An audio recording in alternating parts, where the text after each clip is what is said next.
If you're hearing me right now, that means you clicked on our story or video or podcast.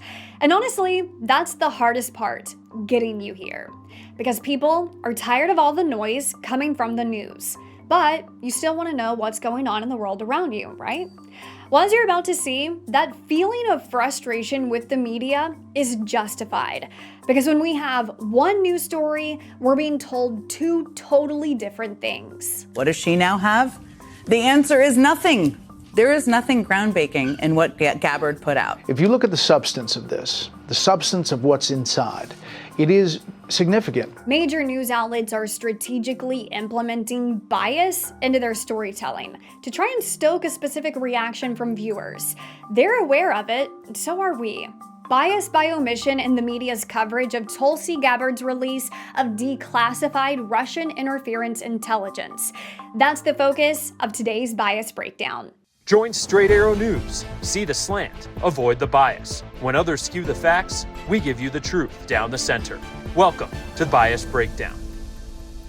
First, let's talk about the contradicting media narratives being fed here. After Tulsi Gabbard released 2016 Russian election interference intelligence reports under the Obama administration, right-leaning media called it the uncovering of a massive scandal, a bombshell report. Tulsi Gabbard releasing a bombshell report. Bombshell report. Tulsi Gabbard just dropping this bombshell. Networks on the right honed in on Obama's request for another intelligence assessment in December 2016 after his director of national intelligence, James Clapper, found in August and September no evidence of Russian interference or collusion. Gabbard and the administration interpreted Obama's request as a coup against Trump, a sentiment echoed by right networks. When Trump won in 2016, the intel community concluded that Russia didn't have a hand in his victory. Instead of accepting the inclusion, Obama determined and wanted a new conclusion. Turns out Barack knew the Russia hoax was a hoax all along, but pushed it anyway to sabotage the Trump presidency. We knew Hillary created the dossier, and now we have proof that Barack was calling the shots. This assessment, in this meeting that was called by Obama, directed senior intel heads to create an assessment limited to just 5 analysts, only 5, ignoring tons of intelligence that would fly in the face of the product that they wanted. It was a completely different storyline and focus from networks on the left, who argued later intelligence reports, including one in 2018 by a bipartisan House Intelligence Committee, found some extent of Russia trying to interfere in the election, justifying any calls from the top in 2016 for further investigation. Marco Rubio himself said there was irrefutable evidence of Russian meddling in the election. I mean, the years-long bipartisan Senate report that came out under Marco Rubio, yes, he was the former chairman, now he's the Secretary of State, found that Russia did try and meddle in the 2016 election. This bipartisan Senate report that I alluded to also concluded that Russia did interfere in the 2016 election. Networks on the left downplaying what Gabbard declassified as a distraction and something politically motivated. The latest example of this White House trying to deflect and distract. The fact that it's coming as the White House is trying to turn the page on Epstein is very important and notable. It's an effort to change the subject. It's an effort to have a new enemy. She is engaging in partisan politics. She is using her bully pulpit to weaponize the intelligence, precisely what she has railed against in the past. Charges against Barack Obama or John Brennan or Jim Comey or anyone else is absurd. Now, depending on what side of the aisle you're on, you're going to personally agree with some of those talking points.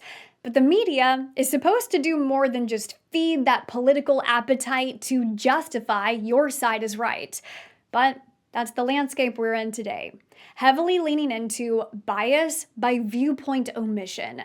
News outlets on the left and right largely only share viewpoints aligning with their political bias and omit or leave out alternate perspectives. This explains why a lot of the times you're going to hear Democrats interviewed by left networks. There's absolutely no legs to this. There's no truth to this. Even a former CIA agent said that it was just a bunch of bull. And Tulsi is literally just trying to make sure that she can keep her job and stay relevant. That's what this is all about. And Republicans interviewed by networks on the right. In this case, it's new evidence with President Obama's fingerprints all over this. He took evidence that his intelligence agency said, look, there was no interference, and now he turned that narrative around. The invitation onto these left and right programs is strategic because these voices don't challenge their preferred narrative.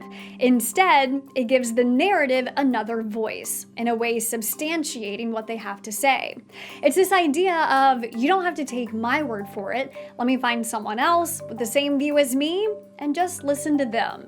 Tulsi Gabbard's trying to work his way back into the good graces of Donald Trump by fabricating this conspiracy theory. December 9th should be a day that will live in infamy because this is a moment when senior members of our government decided to lie to the American people and to sabotage President Donald Trump, who'd just been elected by the American people. It wasn't only viewpoints missing in initial coverage of the story, but the story itself was missing on left networks. Another form of bias by omission when a story is getting a lot of national attention but is missing in news coverage. News outlets on the right were quick to point this out. Fake news CNN, suddenly no longer believes that this story is worth their time. Real U.S. intelligence from career officials isn't worth reporting? Okay, those are called editorial decisions. That's also called, bias. Ignoring the story as it damages the Obama deep state after devoting endless coverage to it when the details damaged President Trump. That is how fake the news really is. La la la la, we don't want to hear this, we don't want to hear this, no, change the subject. This is, and they think they're journalists at CNN. The day Tulsi Gabbard entered the White House briefing room to discuss the declassified documents, some mainstream networks didn't mention it in their primetime broadcast. On July 23rd, ABC World News with David Muir had no coverage. Their A block was devoted to the Epstein files. Attorney General Pam Bondi and her deputy, Todd Blanche, told President Trump back in May that his name appears in the Jeffrey Epstein files multiple times. NBC News with Tom Yamas had no coverage. They also led with stories examining Trump's relationship with Epstein. Breaking tonight, the bombshell new report tying the president to the Epstein files. CBS News also emphasized news reports over Epstein, but did make a brief 30-second mention of Gabbard in the press briefing at the end of its Epstein segment. The reporter saying the White House was trying to change the subject with Gabbard's appearance. The White House tried again to redirect focus onto a different subject, in this case, how the Obama administration investigated potential Russian interference in the 2016 elections. While CBS did mention it, burying Tulsi Gabbard's press comments at the end of its Epstein story is another form of media bias, called bias by placement. When a story or viewpoint is mentioned at the end of a story, it makes that information seem less important or valid. Left and right media are really at war right now over control, not just of the narrative, but of the news cycle. What is newsworthy and what isn't? We saw the same sort of story omission on Epstein by Fox News, a decision that was even criticized by Newsmax, another outlet on the right. That was the topic of last week's Bias Breakdown. You may have noticed the Epstein story was almost nowhere to be found, though, on Fox News. And a lot of TV hosts are terrified of what to say and how to say it because they don't want to lose their audience and they don't want to piss off the White House at the same time. So it becomes a bit of a catch-22. So what you have is the media telling you what you should think is important. That's bias by story omission. The media really believes the stories they're leaving out have no relevance. Instead of it being an editorial decision, it's become a politically motivated one by the media. And that's your bias breakdown. So just want to take a moment here, if you'll stay with me a little bit longer, to say that I'm feeling really grateful. At the end of every episode, I just give a quick thank you for watching and then we roll the close. But truly, this month marked 3 years that I have been here at Straight Arrow News. And while a lot of my time has been trial and error, as you could say, that's just the typical process when you're working for a startup. The one thing that I can say that's stayed the same since day one is we have a purpose here and we believe in it. My personal values align with my company's, and I feel so fortunate that I get to say that. I'm passionate about the news and yeah, politics too, but you know what I value? I value the truth. It hurts to be lied to. Trust is rare in the real world, and especially in this media bubble.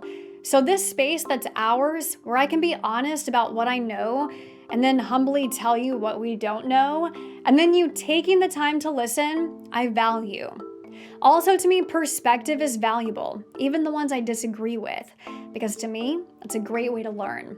Doesn't mean someone's opinion is going to change my own, and I'm certainly not looking to change opinions here. That's not what we're about. But hearing multiple perspectives, to me, helps to build a better understanding. And the last point that I want to mention is that I was raised in a household where we value respect, which for me is more than just using manners and being polite, although those are important. It's valuing each other and therefore respecting each other.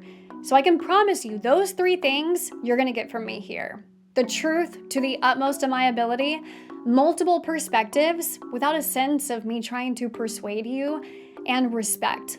Because I think too much of the noise from mainstream media today sounds like scolding a child. You deserve better, and I want to do better. That's why I'm here. That's why we're here. So truly, thank you so much for listening and being willing to get to know me here, and for choosing us for some of your news consumption. There's a lot of voices out there, but we want to be different. So as always, find us on whatever platform is most convenient for you.